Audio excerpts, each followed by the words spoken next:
శ్రీ సంజీవదేవ్ గారి ఆత్మకథ తుమ్మపూడి 11వ భాగం 15/9/25 19వ చాప్టర్. ఇది తుమ్మపూడి ఈతకల్లు ఆంధ్ర ప్యారిస్ తెనాలి సందర్శన. కర్ణాటక సంగీతం రికార్డులెన్నో ఉన్నాయి.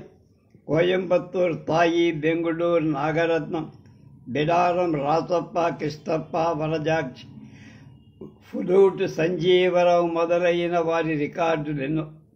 వనజాక్షి పాడిన జాబడి, మిగతామారు పాడిన త్యాగరాయ కీర్తనలు, కృతులు నన్ను తన్మయుణ్ణి చేశాయి.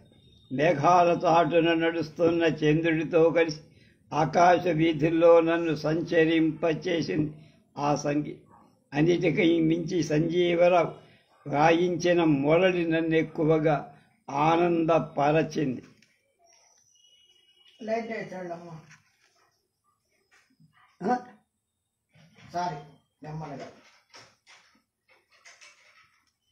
ఒకసారి లోపలికి వచ్చాడు, లైట్ వేసాడు.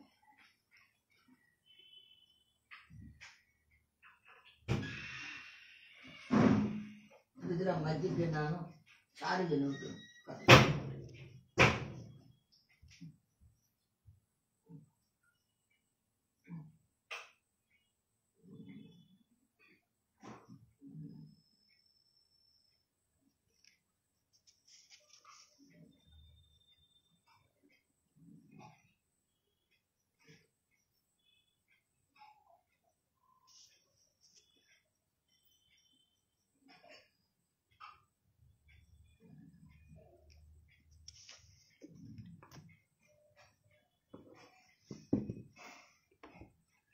ఒక్కొక్కసారి నా నిశ్చయాల మీద నాకే నమ్మకం ఉండేది కాదు.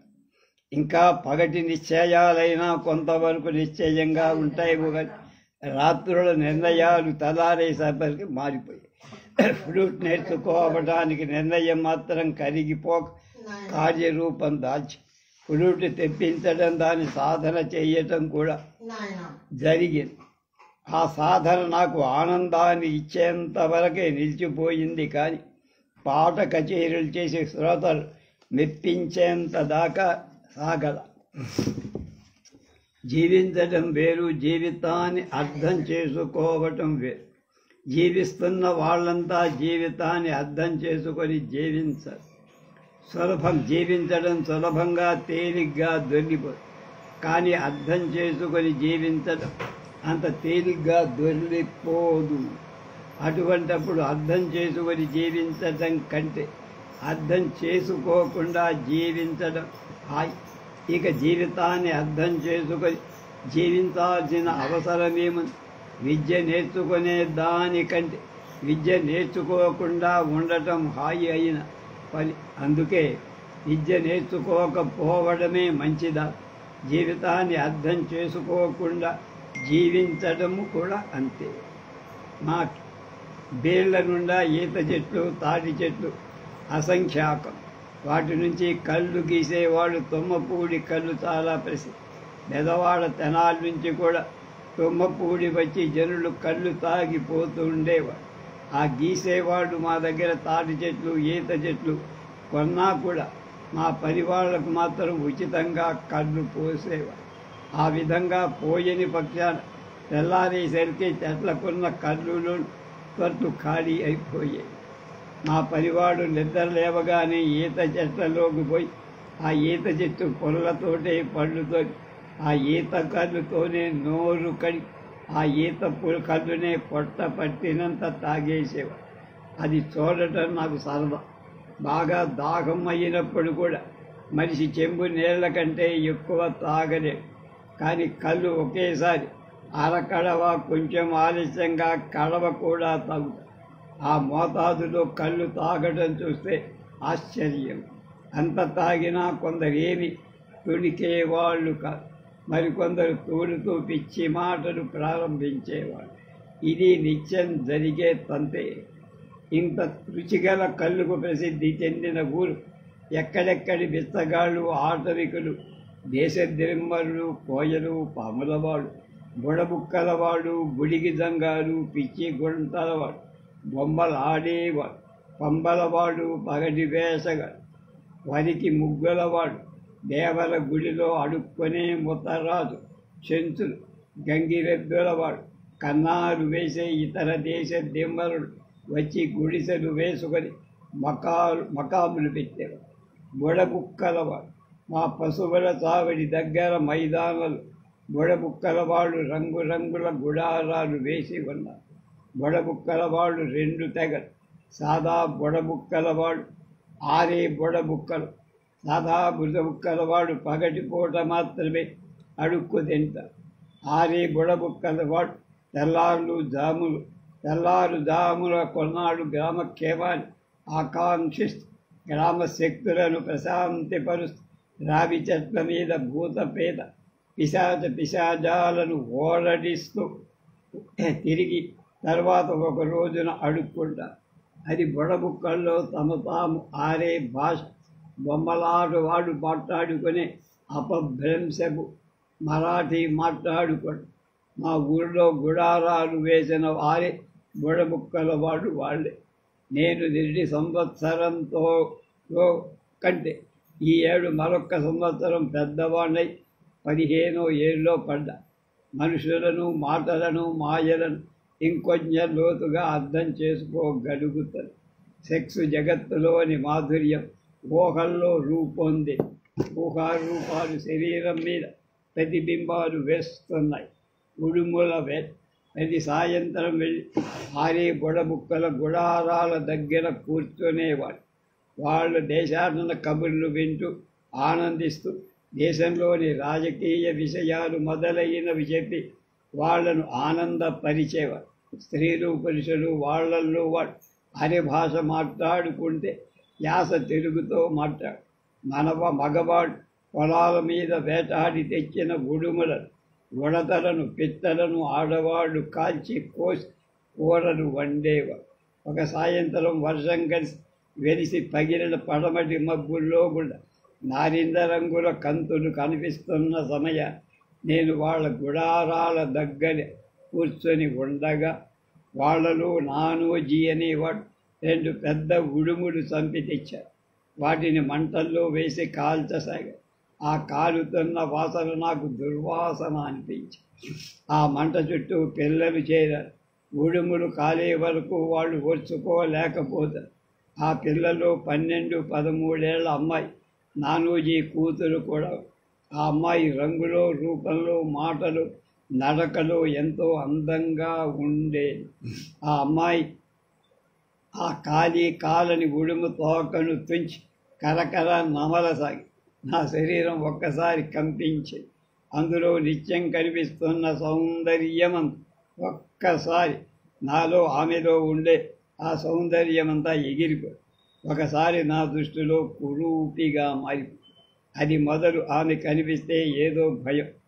సాయంకాలంలో వర్షం వెలిసిన సంధ్యాకాలం నిర్మలాకాశం కింద వాళ్ళ రంగుల గుడారాలు పొయ్యిల్లోంచి లేస్తున్న పొగ దూరం నుంచి చూస్తుంటే ఏదో ప్రకృతి చిత్రం చిత్రించి ఉంచినట్టు అంతే అనిపించి దగ్గరకు పోతే మాత్రం కొన్ని వాళ్ళ పళ్ళు ఘోరంగా కనిపించే. దూరంగా చూస్తే కనిపించే దొందని కొండలు దగ్గరకు పోయేసరికి బండలుగా ఉంటాయి. అందుకే దూరపు కొండలు నురుపు అంటారు. గ్రంథపడలు అటు ఇంగ్లీష్లో క్లిష్ట విషయాలు గ్రంథాలు చదువుతూనే మధ్య మధ్య తెలుగు మాసపత్రికలలో కథలను, నాటికలను చదివి ఆనందిస్తుండేవారు. ఈ కథలు ప్రేమకు, ప్రణయానికి ఎక్కువ సంబంధించిన అవి చదువుతుంటే ఇంగ్లీష్ గ్రంథాలు దొరకని ఉత్తేజం గల ఆనందం దొరికే. ఒకవైపు తత్వశాస్త్రాలు, రెండో వైపు ప్రణయ గాథలు చదవటంలో ఒకదానిలో లేని మరొక దానిలో దొరికే. ఒకదానిలో తట్టిన నిండుదనం రెండో దానిలో ఉండేది కాదు. రెండవ దానిలో తట్టిన రసోద్రేకం మొదటి దానిలో తట్టేది కాదు.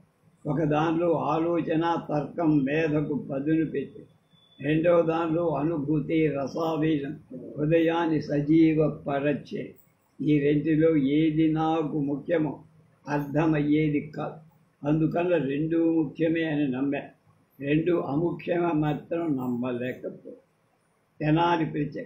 నేను ఈ ఊరు వచ్చిన 3 ఏళ్ళు కావస్తాను. కానీ ఈ గ్రామం ఏ తాలూకాలో ఉందో ఆ తాలూకా ముఖ్య నగరమే తెనాలి కానీ జిల్లా ముఖ్య నగరమైన గుంటూరు కానీ చూడ. రాజధానికి ముఖ్య నగరమైన మద్రాసు చూసా. రైల్వే జంక్షన్ అయిన బెదవాడ చూడటమే కాక 2 మాసాలు అక్కడే ఉన్నా కూడా ఎప్పుడైనా తెనాలి గుంటూరు కూడా చూడాలని నిర్ణయించు. అయితే ఏ పని మీద వెళ్ళాలి? బెదవాడ పని ఉంటే చూడటది. మద్రాసు కూడా పని ఉండి చూడటమే కదా వెళ్ళి. మరి తెనాలి గుంటూరు చూడటానికి ఏం పనులు కల్పించుకో. తుమ్మకూరు నుండి కొందరు పెద్ద నిత్యం తెనాలి వెళ్ళేస్తుండే. ఉదయం రైల్లో వెళ్ళడం, సాయంత్రాన్ని రైల్లో రావు. వీళ్ళంతా ఏ పనుల మీద తెనాలి వెళ్తారో తెలుసుకొని. కొందరు కోర్టు, కొందరు వ్యాపార పనుల మీద, కొందరు ఏ పని లేక తెనాలి వెళ్ళొచ్చేవారు. నాకు ఏ కోర్టు పని లేదు, వ్యాపారం పని అసలే. ఇవి ఏమీ లేకుండా వెళ్ళటం అనేది నా చేత. ఏ పని లేకుండా వెళ్ళి ఆ బస్తీలో ఎక్కడికి పోవాలి, ఏం చెయ్యాలి?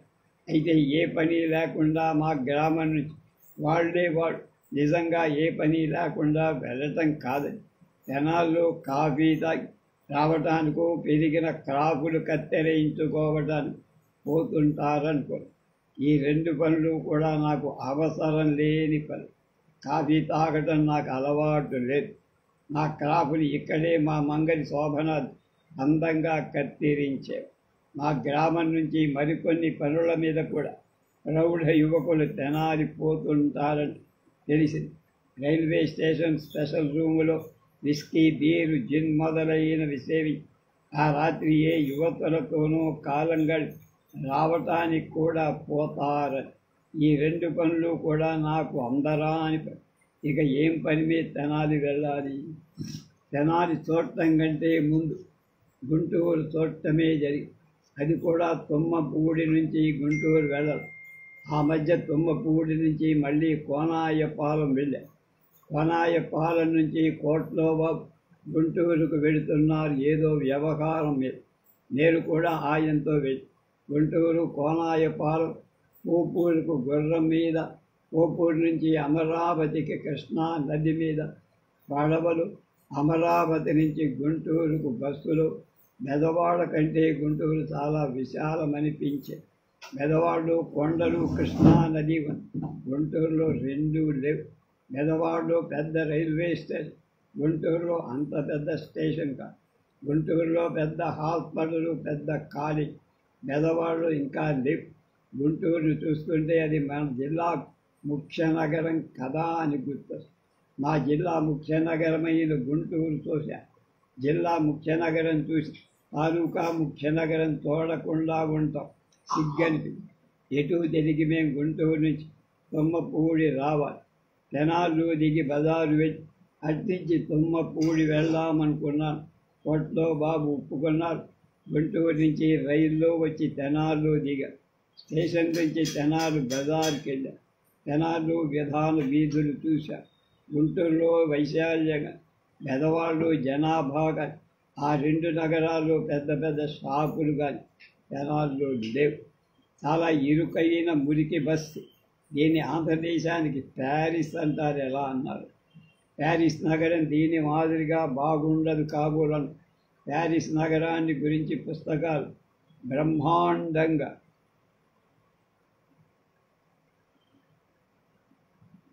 చదివా. కానీ తెనాల్లో పోలిస్తున్నారు కనుక ప్యారిస్ నగరం కూడా తెనాలి ఉన్నంత చిన్నదిగా, ఇరుకుగా, మురికిగా ఉండి ఉండదు. అటువంటప్పుడు ప్యారిస్ నగరానికి అంత ఖ్యాతి ఎందుకనో ప్రపంచం. తెనాలి నుంచి తుమ్మపూడి వస్తూ తెనాలి రైల్ స్టేషన్లో హిగిన్ బాథమ్స్లో ది మోడర్న్ రివ్యూ కొన్నా. దాన్ని తెరిచి చూస్తుంటే చిత్రాలతో, ఫోటోలతో, వ్యాసాలతో, కథలు, కవితలు ఎంతో ఆకర్షణీయంగా. అటువంటి మాసపత్రికను చూడటం అదే మొదలు. దాన్ని రైల్లో చదవకుండా భద్రంగా ఇంటికి తెచ్చి రెండవ రోజున నారింజ తోటలోకి తీసుకెళ్ళి శ్రద్ధగా చదివా. ఒక వ్యాసంలో ఈ పంక్తులు కనిపించాయి. If there is a righteousness in the heart, there will be beauty in the character. If there is beauty in the character, there will be harmony in the home. If there is a harmony in the home, there will be order in the nation. When there is order in the nation, there will be peace in the world.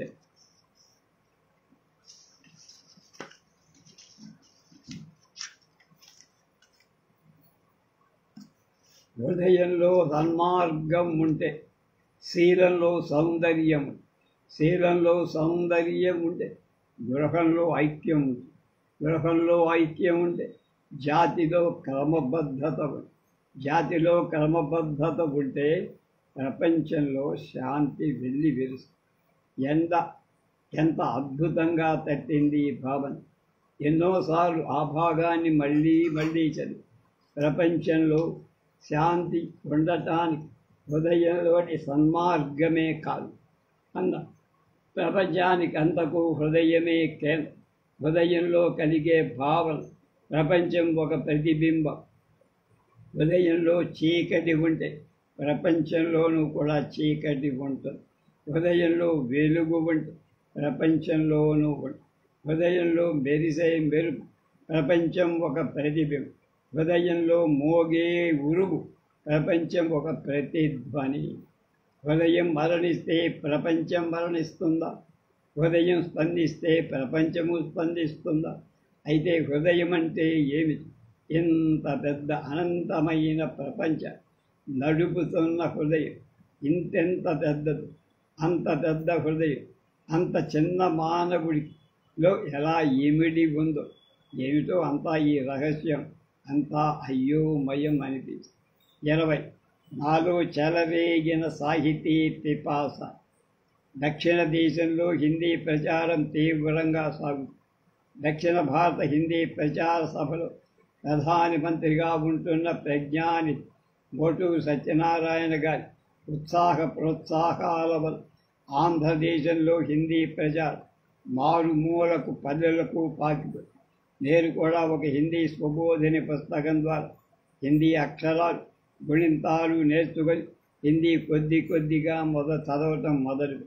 నాకు ఉర్దూ భాష తెలుసు కనుక హిందీ చదవడం వస్తే అర్థం కావడంలో ఇబ్బంది ఏం లేదు. హిందీ మాత్రమే వచ్చిన భారతీయుడు ఉర్దూ అర్థం కావటం కష్టం. కానీ ఉర్దూ తెలిస్తే వాడికి హిందీ సులభంగా అర్థం. హిందీలోని పదాలు చాలా భాగం సంస్కృత పదాలు. ఊరిలో కొందరు యువకులను కూడా హిందీ చదవాలనే ఉత్సాహం ఎక్కువ అవ్వటంతో ఎవరైనా హిందీ ప్రచారకుని పంపమని మద్రాసులో మోటూరు సత్యనారాయణ గారికి రాశారు ఎవరు. ఒక మధ్యాహ్నం శిశిరాంతంలో దుర్బల దేహంతో గౌర గరిగడ్డంతో మాసిన గుడ్డలతో ఒక 25 ఏళ్ల వయసు గల హిందీ పండితుడు మా ఇంట ప్రత్యక్ష. ఆయన స్వరూపాన్ని చూసి మేమంతా నిరాశ చెందాం. మా పెదనాన్నగారు ముక్కు మూతి విరిచారు. ఆయన్ని చూసి ఆయన స్వరూపం ఆయన స్వభావాన్ని అర్థం కావడానికి బదులు అర్థం అయ్యింది. నివులు గప్పిన నిప్పనే సామెత వినే వాళ్ళకి సందేహం. ఒకవేళ ఆయన నివులు కప్పిన నిప్పు కాదు కదా. ఏమైతేనే మా చావిడి నానుకొని ఉన్న చిన్న డాబా ఆయన ఉండటానికి ఇచ్చి ఆయన కావాల్సిన సరుకంతా పంపారు. ఆయన పేరు తుంబకోట వెంకటకృష్ణ సార్. ఆయన నుంచి మళ్ళీ మంచి చెడులు చూసే బాధ్యత అంతా నాకు అప్పగించి ఆ రోజు సాయంత్రమే ఆయన వంట ప్రారంభించి నాకు కూడా తమ వద్దే భోజనం పెట్టారు. మొదటి రోజే మేమంతో పరిచితులమై క్రమేణా రోజులు గడిచిన కొద్ది జనులందరికీ తెలిసిపోయి శర్మగారు తన స్వరూపానికి ప్రతిబింబం కాదని, ఆ కనిపించే బూడిదగన కణ మండే నిప్పు చాలా ఉంది. ఆయన రూపం ఎంత సాదాసీదా అనిపిస్తుందో ఆయన మానసిక జగత్తు అంత ఉన్నతమై. ఇంగ్లీష్లో plain living and high thinking అనే వాక్యాన్ని విన్నగాని దాని కార్యరూపం ఎప్పుడూ చూడరు. ఈ వాక్యానికి అంటే సాదాగా జీవించడం, ఉన్నతంగా ఆలోచించడం అనేదని శర్మగారు సజీవ నిదర్శనం. తెలుగు, సంస్కృతం, హిందీ ఈ మూడింట్లో ఆయన ప్రజ్ఞాస. ఇంతకాలం నుంచి నాలో నేను జీవిస్తూ నా ఆలోచనకు అనుగుణమైన మిత్రుడు లేక ఏకాంతవాసాన్ని గడుపుతున్న నాకు శర్మగారి సాహచర్యం సుధాధారగా గోచి. సాహిత్యం అంటే ఏమిటో, గద్యం అంటే ఏమిటో, పద్యం అంటే ఏమిటో, నవలకు కథానికకు ఉన్న తేడా, నాటకానికి నాటికకు ఉన్న తారతమ్యం, విమర్శనాత్మక సాహిత్యానికి సృజనాత్మక సాహిత్యానికి ఉన్న తేడా ఏమిటో, ఈ విధంగా సాహిత్యపరమైన విషయాలు, మర్మాలు, ధర్మాలు ఎన్నో శర్మగారి సాహచర్యం ద్వారా నేను నేర్చుకున్నాను. హిందీ పాఠాలు సాగిపోతున్నాయి. నాకు తోడు గ్రామంలో ఇంకా 8 మంది హిందీ చదువుతున్నారు. ఉర్దూతో పరిచయం ఉన్న నా హిందీ త్వరగానే ముందుకు సాగింది. 15 సంవత్సరాల వయస్సు వచ్చిన అప్పటి వరకు పుస్తకాలు చదవడం, ఆలోచించడం, అనుభూతి చెందడం తప్ప కాగితం మీద కలం పెట్టి 2 పంక్తులు వ్రాసి ఎర్రగను. కానీ శర్మగారి రాగతో హిందీ చదువుతో రాయటం కూడా ప్రారంభం. హిందీలో కాంపోజిషన్ రాసగా 6వ తరగతి చదువుతుండగానే పాఠశాలలో కాంపోజిషన్ రాయడం, మళ్ళీ 3 ఏళ్ల తర్వాత హిందీ చదువుతూ హిందీలో కాంపోజిషన్ రాయటం 6వ తరగతిలో వ్రాసిన వ్రాతలోనే లెక్కగా. ఇవి మాత్రమే నిజమైన వ్రాత. అప్పుడు నా దగ్గర బ్లాక్ బర్డ్ కలం ఉండేది. అందులో ఒకే రంగు సిరా ఉండటం ఎక్కువ రోజు సహించేవాడిని కాదు. నీలం, బూదా, నలుపు ఈ విధంగా రంగు సిరాలను మార్చారు. ఒక రంగు సిరాను కొన్నాళ్ళు వాడేవారు. ఆ రంగు మీద ప్రేమ పోయే ఇంకో రంగు వాడాలనిపించాయి. అది పాతబడి మరో. ఈ చంచలత్వాన్ని చూసి శర్మగారు, నువ్వు సిరాలనే కాదు మనుషులు కూడా మార్చేట్లున్నారు. ఆయన ఆ మాటలన్న తర్వాత మళ్ళీ సిరా రంగులు మార్చరు. బ్లూ బ్లాక్ సిరా అని వాడే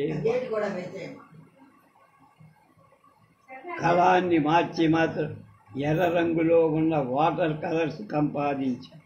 కొత్త కొత్త రూపాలు గల కళాల మీద చాలా మోజు. రాయడం చేతకాని కాక ఏ కలంతో వ్రాస్తే ఏమో అంటే గుర్తు ఉండేవాడు కదా. అతనిపై కళాల మీద అంత ప్రేమ ఎందుకని నన్ను విమర్శించేవాడు.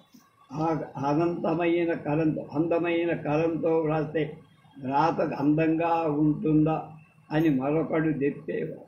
వ్రాయడానికి మాత్రమే కలం కాని కలం కోసం వ్రాయడం కాదు అనేవాడు ఇంకో. అప్పటికే గాంధీ గారి మాట జీవించడానికే తినాలి కానీ తినడానికే జీవించరాదు అనే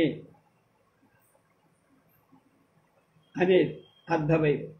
జీవించడానికే తినే బదులు జీవించకపోతే మాత్రం ఏమనిపించేది నా దృష్టి. వ్రాయడానికి మాత్రమే కలం కాదు, చూసి ఆనందించడానికి కూడా కలం. ఉపయోగం ఎంత అవసరమో సౌందర్యం కూడా అంతే అవసరమనిపించే. తల మీద జుట్టు తలను కాపాడటానికి మాత్రమే కాదు, ముఖాన్ని ఆనందాన్ని ఇవ్వటం కూడా అనేవాడు. ఈ విషయాల్లో శర్మగారికి నాకు వాద వివాదాలు జరిగేవి. సరే, రచనా సౌష్ఠవం ఎలా ఉన్నా ఆ రచన చేసే పనిముట్టు అయిన కలం మీద మక్కువతో సౌష్ఠవం మాత్రం బాగా ఉండేది. దేని మీద మోజున్న ఆ మోజుకు ఆ విద్యాభ్యాసానికి ఏం అడ్డు తగల. సింహగడ విజయ, నేవాడ పతన్, ఆత్మోద్ధార్, నిరన్ మొదలై హిందీ పాఠ్యపుస్తకాలు చదువుతూ వెళ్తారు. సింహగడ విజయాన్ని చదువుతుంటే వీర రసంతో హృదయం ఓతప్రోతమైపోయింది. తానాజీ శౌర్య పరాక్రమాలు నన్ను ఉద్రేకపరిచి. ఇక రామనరేశ త్రిపాఠి రచించిన ఖండకావ్యం మిలన్ నాకు చాలా ప్రియమైన గ్రంథం. అందులో ప్రకృతి వనరు, ప్రేమలు, విరహాలు, ప్రేయసీ ప్రియుల సంయోగాలు, వియోగాలు ఎంతో రసాత్మకంగా ఉంది. అందులోని కవితలు ఎంతో లలితమైన పదాలతో నిండి ఎక్కువ సంస్కృత పదాలే. నీరవ నిశా తపోవన్ నీరవ శాంత దిశా ఆకాశ్ నీరవ తారాగణ్ కట్టేదే ఝిల్ మల్ అల్ప ప్రకాష్. ప్రేమచంద్ నవల్ ఆయా గ్రంథాలు చదువుతున్న ఆయా గ్రంథకర్తలున్న స్థలాలకు వెళ్ళి వాళ్లతో కలిసి ఇష్టాగోష్ఠి జరపాలనే కోరిక ఉంది. ప్రత్యేకించి ప్రేమ్చంద్ రచించిన సప్త సరోజ్లోని కథలు చదువుతుంటే రంగభూమి కర్బల చదువుతున్నప్పుడు ప్రేమచంద్ దగ్గరకు తప్పక వెళ్ళాలని వాంఛ ఉండేది. సాయంత్రం 4 గంటలకల్లా హిందీ పాఠాలు ముగించి శర్మగారు విద్యార్థుల మటు తోటల వైపుకో కాలం వైపుకో తిరిగి వెళ్ళొచ్చేవారు. శర్మగారు ఎన్నో విషయాలు చెప్పారు. తాము పాఠాలు చెప్పి వచ్చిన ఇతర చోట్ల అనుభవాలు, అక్కడ విద్యార్థుల స్వభావాలు, ప్రవర్తనలు, అక్కడి పెద్దల విశేషాలు, మనస్తత్వాలు మొదలైనవెన్నో చెప్పేవారు. కొన్ని నవ్వు తెప్పించేవి, కొన్ని కోపాన్ని, మరికొన్ని విచారం తెప్పించి. ఎండలు బాగా ముదిరి పడమటి నుంచి వడగాలి తోలే. మేము పాఠ్యపుస్తకాలు మూసి శర్మగారితో సహా విశ్రాంతిగా కళ్ళు మూసేవారు. శర్మగారు 1 ఏడాది ఉండటానికి అంగీకరించారు. ఆయన విద్యార్థులకు చాలామంది హిందీ బాగా చదవడం, దానికంటే ఎక్కువగా రాయటం వచ్చి, నాకు మాత్రం చదవటం వచ్చినంతగా రాయటం కూడా వచ్చి శర్మగారు దగ్గర హిందీ ద్వారా బెంగాలీ భాష నేర్చుకొని స్వబోధిని పుస్తకం ఇటే తెప్పించ దాన్ని చదవడం శర్మగారికి వీలు పడటంలే. దానిలోని బెంగాలీ అక్షరాలు వ్రాసుకొని వాటిని వ్రాస్తూ బెంగాలీ అక్షరాలు నేర్చారు. క్రమేణా గుణింతం సంయుక్తాక్షరాలు కూడా వచ్చేశారు. నెమ్మదిగా బెంగాలీ కలిపి ప్రారంభించి శర్మగారు అక్షరాల దగ్గర ఆగిపోయి ఇక ఆయన బెంగాలీ జోలికి పోల. నేను మాత్రం ఆ కొత్త భాషలో ముందుకు వెళ్ళిపోయి హిందీతో పాటు బెంగాలీ కూడా సాగింది. క్రమేణా నా అభిరుచి హిందీ కంటే బెంగాలీ భాష ఉచ్చారణ చాలా కష్టం. ఆ ఉచ్చారణ పద్ధతులన్నీ కూడా ఆ బెంగాలీ స్వబోధనలో వివరంగా ఉన్నాయి. దాన్ని అనుసరించి నేను క్రమంగా ఆ ఉచ్చారణ పద్ధతులు కూడా అవగాహన చేసుకున్నాను. కలకత్తా నుంచి కొన్ని బెంగాలీ పుస్తకాలు చెప్పించి చదివా. శిశు సాధి అనే బెంగాలీ మాసపత్రిక కూడా బెంగాలీలో నా తరతర అభివృద్ధి చూసి శర్మగారు ఈర్ష్య చెందటం ఆనందపడేవారు. శర్మగారు ఒకరోజు మా పెదనాన్నతో మీ అబ్బాయికి హిందీ మాత్రమే కాదు బెంగాలీ కూడా వచ్చింది. పెదనాన్నగారి ఆనందానికి హద్దులు లేవు. కావలసిన బెంగాలీ పుస్తకాలు ఇస్తే వాటిని కలకత్తా నుంచి తెప్పిస్తాను. రవీంద్రుడు శరత్వి కొన్ని పుస్తకాలు తెప్పించి విచిత్ర భంగశ్రీ అని 2 బెంగాలీ మాసపత్రికలకు విశాల భారత్ అనే హిందీ పత్రికకు ది మోడర్న్ రివ్యూకు చందాలు చెల్లించారు.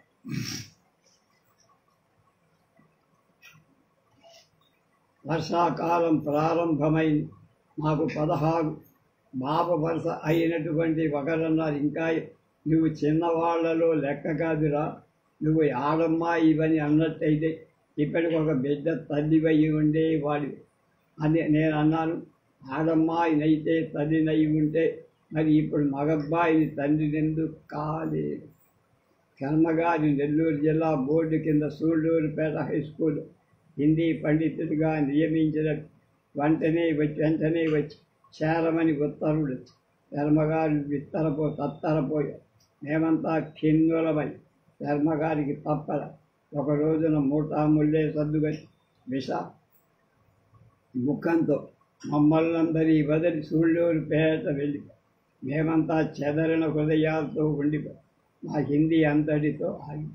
నాకు బెంగాలీ మాసపత్రిక హిందీ మాసపత్రిక, ఇంగ్లీష్ మాసపత్రిక వస్తున్నాయి.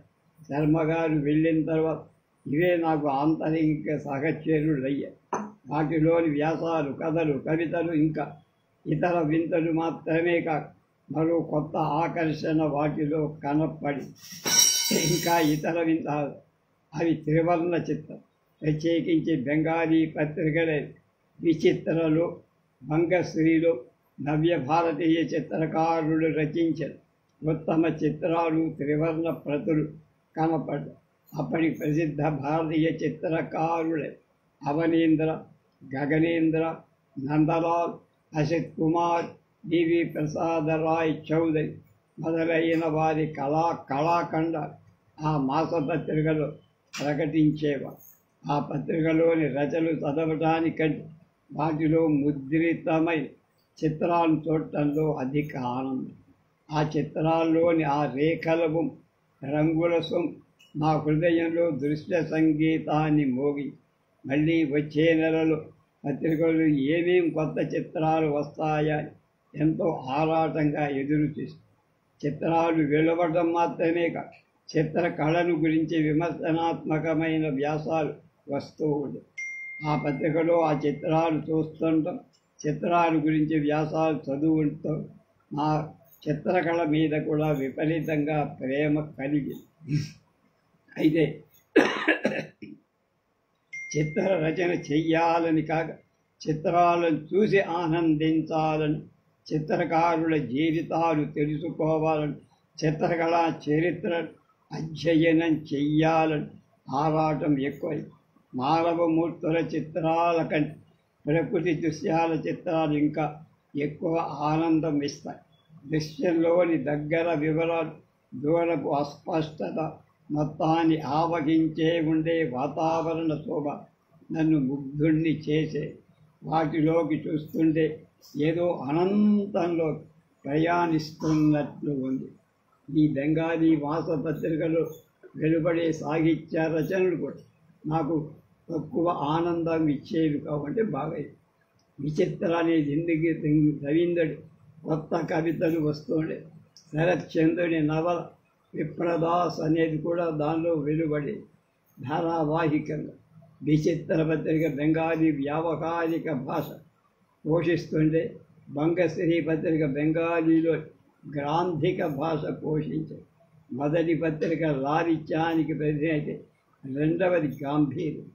రేపు 21వ అధ్యాయం గుండెలలో గూడు కట్టుకున్న విషాలు, దేశాటనకై నాలో చెలరేగిన ఆరాటం.